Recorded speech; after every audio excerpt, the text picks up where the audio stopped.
Welcome to the evacuation planning simulation. In this simulation, you'll plan and test various routes to evacuate a city prior to a natural disaster. To begin, read the on-screen instructions. Choose values for time to evacuate, stores close, and the city gasoline supply. Each of these three factors can be changed and tested to determine their effect on the evacuation process. For this example, 1 hour is chosen from time to evacuate and how long before stores close. The city gasoline supply is set for 25% of maximum supply.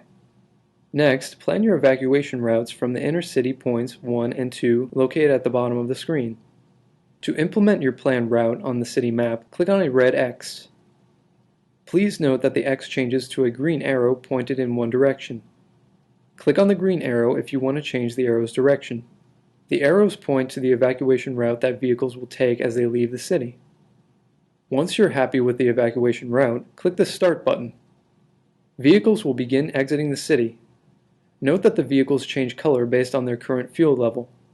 Green indicates that the car's gas tank is between 75 and 100% full. Purple is between 50 and 75% full. Brown is between 25 and 50% full. Red is between 1 and 25%. And black means the vehicle is out of gasoline. When finished, a report on the effectiveness of your evacuation route will be presented on screen. Make sure that you record your data. Clicking the Start button provides another trial of the existing evacuation route. You can create and implement a new evacuation route by clicking the Reset button. You can see whether a given evacuation route has flaws by clicking the Test Route button. A dialog box will appear stating the effectiveness of your planned routes. To see a more detailed view of a given area of the city, click the City View button. This zooms in to better view individual cars as they progress in their evacuation. Click the Overview button to return to seeing the full city.